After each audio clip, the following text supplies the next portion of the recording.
That may be the greatest catch I've ever seen in my life. All right, so I really wanted to make a condensed video where I go through and I talk about, quote unquote, all my bold takes for this upcoming season. Now, we're going to be focusing in on rookies for the first video.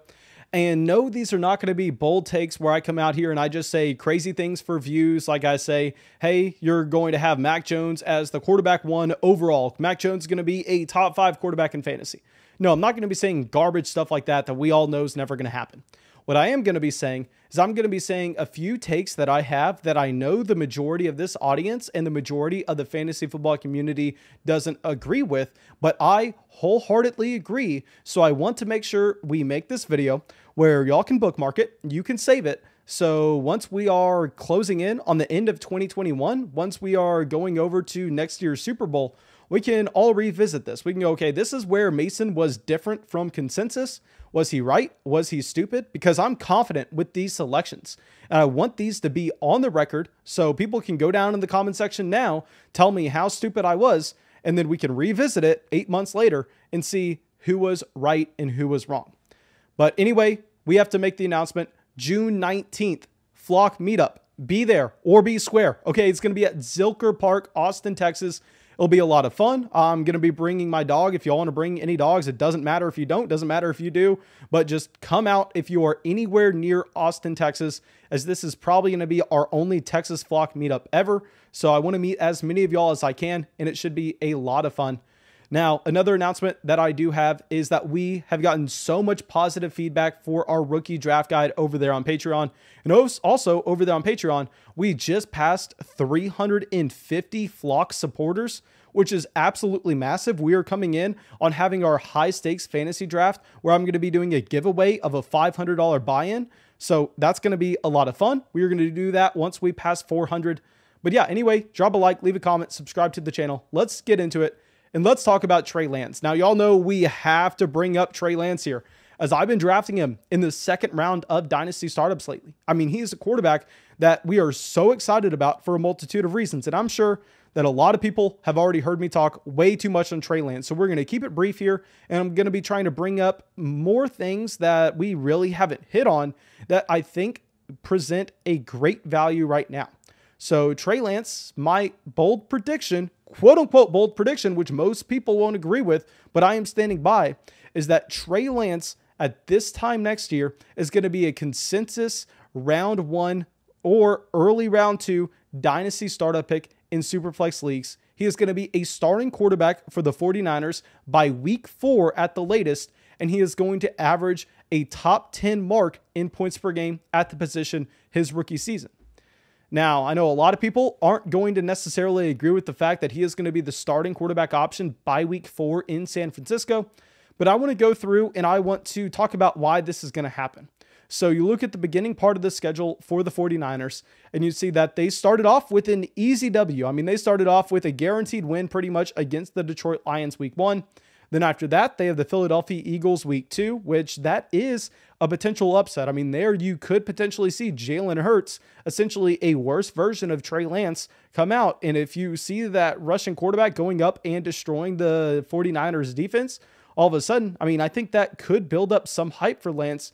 And then in week 3 against a big-time rival in the Green Bay Packers, I'd imagine that if Rodgers is going to be the starting quarterback for Green Bay at that point, and with how you've seen the Green Bay Packers invest into the defensive side of the ball lately, and we could project that defense to be one of the better defenses in the NFL this upcoming season, I'd imagine that the Packers are going to be winning there. So all of a sudden, if the 49ers are sitting at 1-2 with a disappointing loss to Philadelphia, with a loss against the rival in the Green Bay Packers, I mean, I would imagine that they are looking to transition over to the quarterback that they decided to not only draft in the first round, they decided to take the 12th overall selection, which is where they probably could have had Justin Fields, which is where they probably could have had Mac Jones. I mean, 2 quarterbacks that they could have just waited and drafted.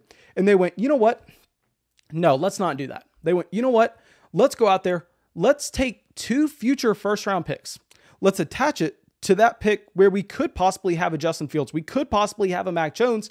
And let's go get Trey Lance. Let's go get this quarterback that we are so excited about. We are willing to mortgage everything. We are willing to put everything in jeopardy to go get Trey Lance. And they draft him at 3 overall. And if you look historically, when quarterbacks drafted in the top 3 have started their rookie seasons, I mean, it's almost a guarantee that they are the starting quarterback for their team by the end of the month. And I mean, not all of these quarterbacks have the same type of team investment that a Trey Lance does. I would argue that a player like Joe Burrow, who's drafted 1st overall last year, doesn't even have the same type of investment as a Trey Lance, given the fact that Burrow was spent with the 1st overall selection and Trey Lance essentially was the 12th and 2 future 1st-round picks. So I think they are almost neck and neck.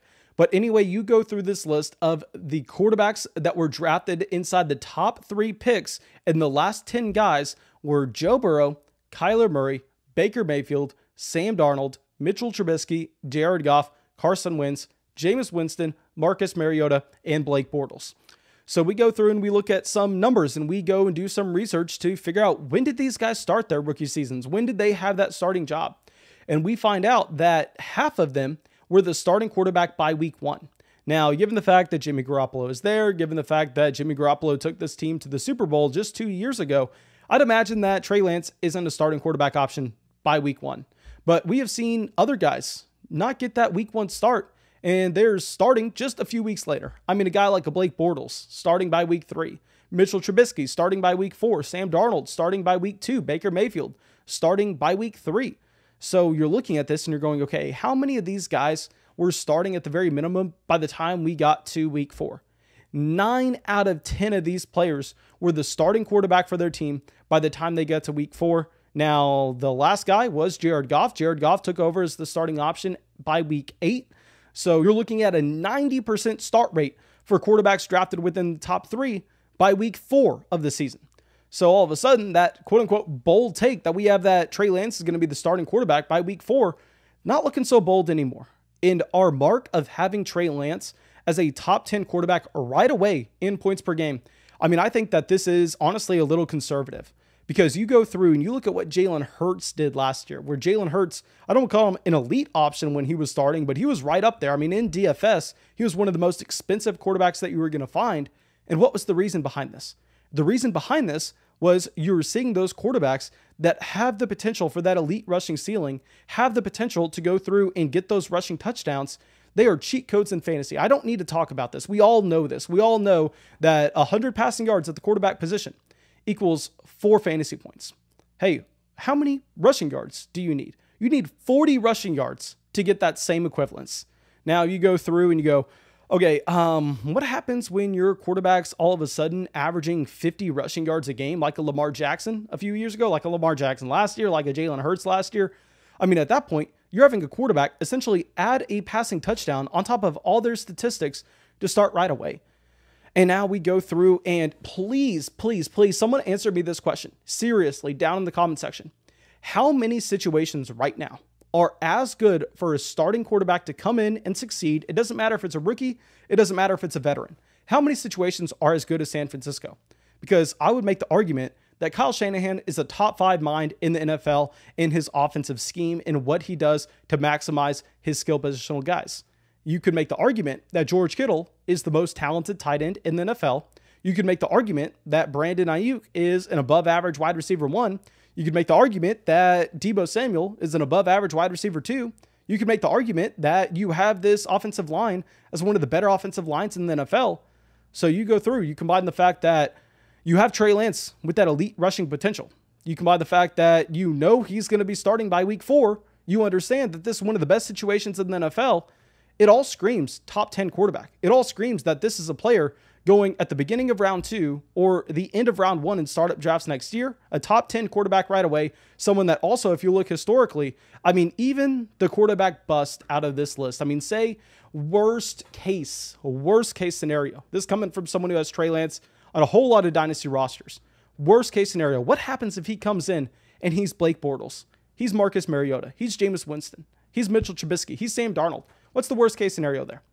Worst case scenario, he's a starting quarterback for 4 years in the NFL. And if you're a starting quarterback for 4 years in the NFL, you have a floor with what you're expecting from your dynasty value.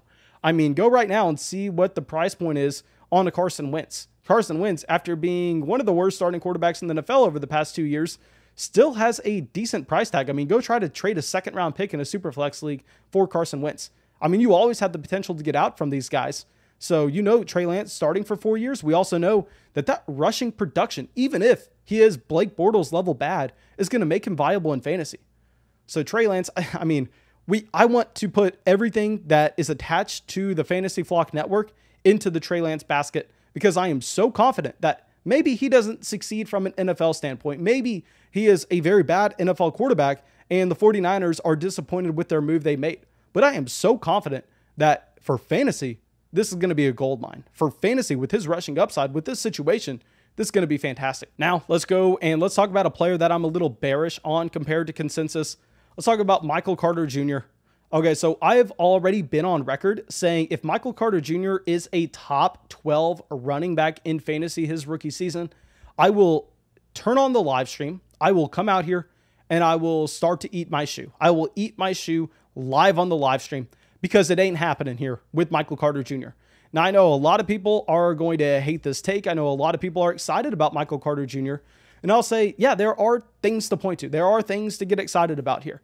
I mean, he's a running back that is a great receiving running back. You can't take that away from him. I mean, he's one of the best, I would say, behind Travis Etienne, maybe the best receiving running back in this entire NFL draft class.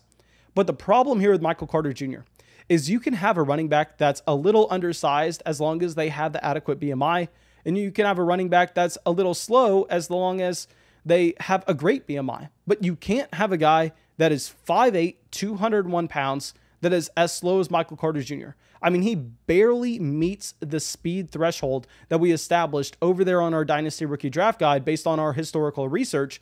And if you're barely going to meet that speed threshold, if you are a player like David Montgomery, I mean, what you need to do is you need to make sure that you are a monstrous running back. You can't be 5'8", 201 pounds here.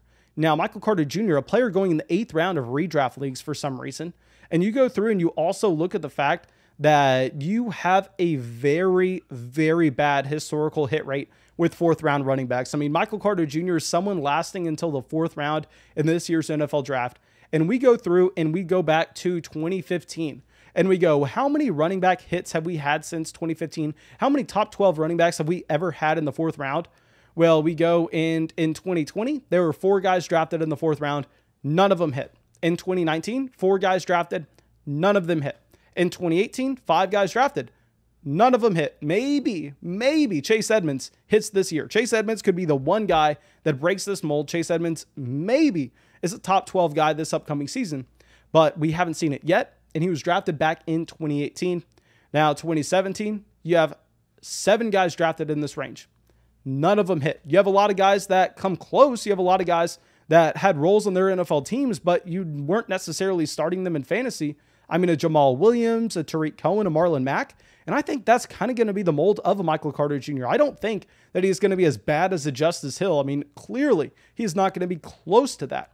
But I just don't see the long-term upside you have here. I think he's a lot closer to a Jamal Williams, someone that's going to have a role on his NFL offense, but it's not going to be someone you're starting in fantasy. So all of a sudden, the hit rate you have on this is horrible. Now you go down to 2016, 3 guys drafted in this range. None of them hit. And what is so funny is back in 2016, you have a running back in Kenneth Dixon that looks exactly like Michael Carter Jr. this year. Now, if y'all don't remember 2016 with Kenneth Dixon, I mean, he was someone that got pushed up fantasy drafts just because he was in a range of running backs where there really weren't that many options. I mean, you really couldn't go out there and look at someone and get excited about him. So Kenneth Dixon got pushed up because of the situation and the fact that there was no running back in that draft class that was notable at that point. Now in 2015, you had 4 guys drafted there. None of them hit. Maybe you make the argument that Jeremy Langford hit, but I wouldn't make that argument.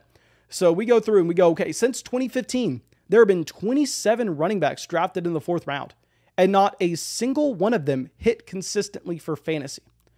So why are you seeing Michael Carter Jr. as an early 2nd round pick in rookie drafts? Why are you seeing him as a guy that is being drafted in the 8th round of redraft leagues? I'm coming out here and I'm saying that Michael Carter Jr. has no ceiling. And I know some people aren't going to like this. And I'm not even saying that this is that bold because in my opinion, it's the correct decision. I'm not trying to come out here and be the guy saying, oh, Mac Jones, top quarterback in fantasy, blah, blah, blah. Click on me, comment on this video, share this video. No, I'm not trying to do that. I'm trying to present stuff that has historically happened and say the Dynasty community is wrong with this one thing. I want to stand out here and say that this is wrong. That way, 8 months from now, we can look back and go, hey, that was some solid analysis. We should have kind of listened to that. But now our next conversation point is going to be Travis Etienne. Y'all know we are not getting through this video without talking about Travis Etienne, the other player that we want to throw all our eggs in that one basket with Trey Lance and Travis Etienne. But here, my prediction is Travis Etienne is going to be a consistent round 2 startup pick in Superflex leagues next offseason. Now, in one quarterback leagues, I think Travis Etienne is going to be a top 12 player.